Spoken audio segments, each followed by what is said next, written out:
अल-फदी, जिन्होंने तब अल्लाह के लिए मरने का फैसला किया था, आज मसीह के लिए जीते हैं।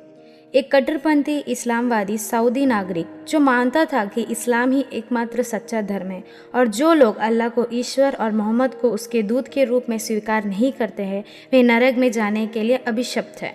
उन्होंने मसीह को अपने उद्धारकर्ता के रूप में स्वीकार करने के लिए सुर्खियां बटोरी। अल-फदी नाम के एक व्यक्ति की गवाही, जिसने वर्षों पहले यीशु को अपना प्रभु और उद्धारकर्ता स्वीकार किया था, कि अब चर्चा हो रही है। वह कहता है कि उसने सोचा था कि यीशु मसीह परमेश्वर का पुत्र नहीं है, बल्कि केवल परमेश्वर द्वारा भेजा गया एक भविष्यद्वक्ता था, और यह कि मसीह को क्रूस पर नहीं चढ़ाया गया था, पुनर्जीवित किया गया था या स्वर्ग में चढ़ा नहीं गया था।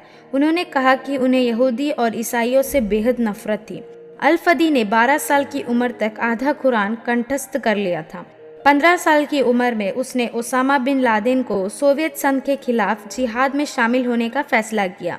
अल्लाह की खातिर मरने के लिए, जैसे कि अन्य युवा करते हैं, वह स्वीकार करते हैं कि अगर उसकी मां ने उसे रोका नहीं होता तो वह जिहादी बन जाता। लेकिन कुरान के करीब जाने पर उसके कुछ नफरत भरे संदेश उसके ध्यान में आए। उसे स्वीकार न करने के लिए भगवान अपना खुद की रचना से कैसे नफरत कर सकते हैं। जब उसके मन में सवाल उठा तो उन्होंने रूपांतरण के पहले चरण में प्रवेश किया।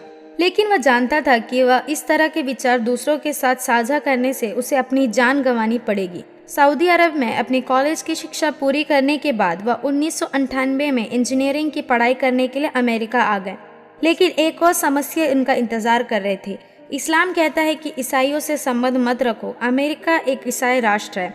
वह अमेरिकी संस्कृति और अधिक जुड़ने के उद्देश्य से अंतर्राष्ट्रीय मैत्री कार्यालय में शामिल हुए। उनका कहना है कि उन्होंने यह जाने बिना साइन अप किया कि यह एक ईसाई मंत्रालय है। 2 सप्ताह के बाद उनकी मदद के लिए सौंपे गए युवा जोड़े से उनका परिचय हुआ। अल-फदी ने आगे कहा, परिवार ने उन्हें अलग 7 महीने तक जो प्यार दिया वह मेरी उम्मीद से परे था।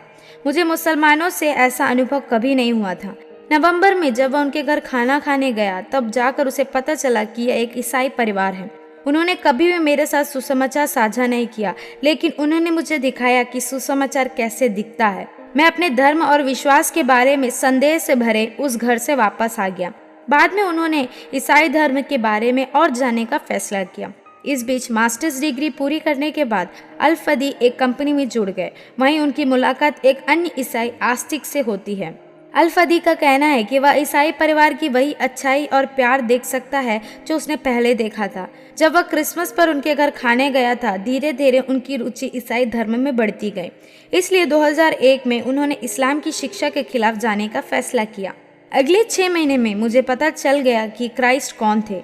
नवंबर 2001 में मैंने बिना किसी संदेह के मसीह को अपने उद्धारकर्ता के रूप में स्वीकार किया। कुछ ही महीनों में उनकी पत्नी ने उन्हें तलाक दे दिया और उनकी नौकरी चली गई। मुझे एहसास हुआ कि शैतान मेरे विश्वास को तोड़ने के लिए मुझ में काम कर रहा है, लेकिन मसीह के साथ मेरी व्यक्तिगत संबंध बढ़ रहा था। वह बूढ़ा व्यक्ति नहीं है जिसने मसीह को उद्धारकर्ता और प्रभु के रूप में स्वीकार किया। 2010 में वह वैश्विक मंत्रालय जीरा इंटरनेशनल के नेता है, जिनकी उन्होंने स्थापना की थी। मंत्रालय का उद्देश्य मुसलमानों को मसीह के करीब लाना है। अल-फदी का कहना है कि उन्होंने यीशु को प्रेम के सरल कार्यों के माध्यम से समझा और ईश्वर उनके प्रेम के सरल कार्यों का उपयोग दूसरों को ईश्वर के करीब लाने और उन्हें विश्वास पैदा करने के लिए कर सकता है। अल-फदी के जीवन की गवाही का अनुभव करने वाले कई लोगों ने यीशु को अपना उद्धारकर्ता के रूप में स्वीकार किया है।